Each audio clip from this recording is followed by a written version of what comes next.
Psalm chapter 31, to the choir master, a psalm of David. In you, O Lord, do I take refuge. Let me never be put to shame. In your righteousness, deliver me.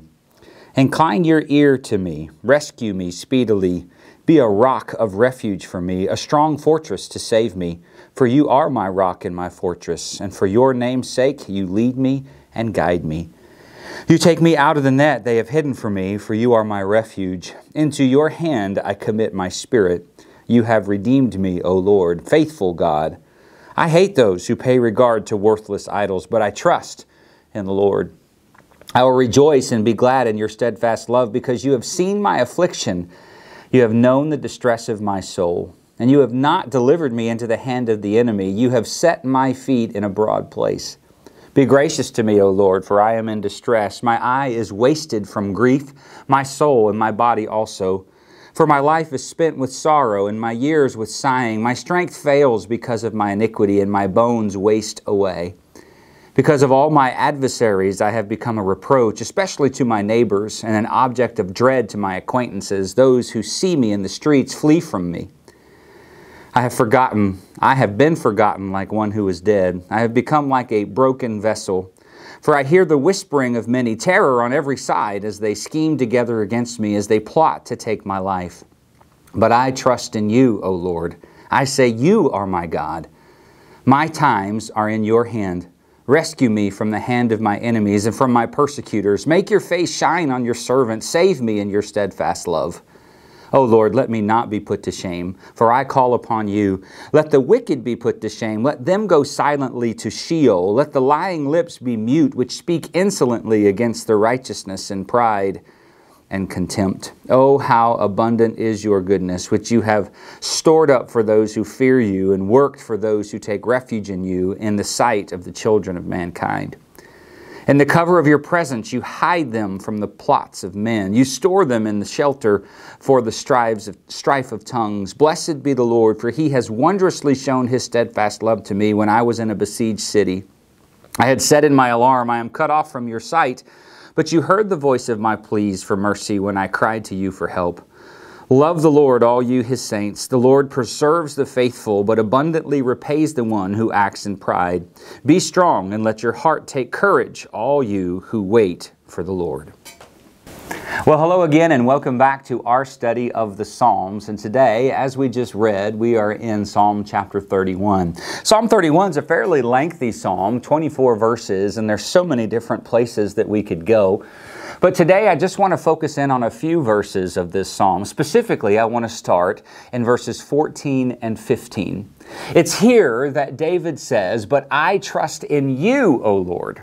I say you are my God. My times are in your hands. Rescue me from the hand of my enemies and from my persecutors. And this absolutely resonated with me as I was reading and studying this week. And what I love about this most is when David says, my times are in your hands.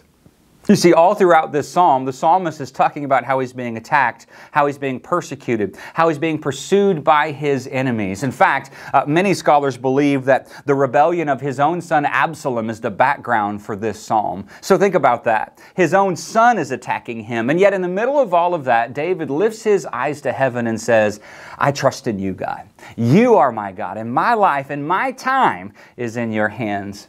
I was listening to someone give a lesson on this psalm not too long ago, and they said something that stuck with me that I wrote down, and I want to share it with you today. Here's what he said. He said, just think about the reality in your life today, that your life and your times are not in someone else's hands. Specifically, in Psalm 31, your life and your times are not in the hands of those who would attack you. They're not in the hands of those who would persecute you or pursue you to harm you. You are not in their hands. You are in God's hands. Man, and as I listened to that sermon on Psalm 31, I thought, man, that is so good. What a comfort, right? What confidence to know that my life and my times are in the hands of God, a God who loves me, a God who knows me, a God who wants what's best for me. He is a rock for us, isn't He? He's a refuge for us. He is a fortress for us, as we've read throughout these 31 Psalms that we've looked at. In fact, just a couple of verses later, David's going to say, God, how abundant is your goodness toward those who fear you and take refuge in you. Is that you? Do you fear the Lord? Do you take refuge in Him? I mean, isn't it true that we serve a good God, a righteous God? Isn't it true that we serve a holy and a loving God? David, as he begins to wrap up this psalm, says in verse 21, Blessed be the Lord, for He has wonderfully shown me His steadfast love when I was in a besieged city. I want you to think about that with me. This picture of the goodness of God and the wonderfulness of God is given all throughout this psalm, right? We see His goodness, His strength, we see His power. And that is the one who has all of those characteristics who holds your time in His hands. And so I pray, this is going to be a little bit shorter today, but I pray that you'll take comfort in that thought, that you'll let it give you courage and strength to stand for Him no matter where you go or what you're doing. You are in the hands, the good, strong, powerful hands of Jesus, and He holds you and your time in the palm of His hands if you belong to Him. So do you belong to Him? Oh, if you don't, man, I pray that today's the day you make the decision to go all in with Jesus, and you give Him your life, and you give Him your obedience, and you crown Him as the King of your life. Thank you for joining me today for Psalm 31. We're going to be rolling into Psalm chapter 32 next week. Man, it is a powerful one. You're not going to want to miss it. So I look forward to seeing you right back here then. Until then, have a great week, and may God bless you as you strive to live for Him.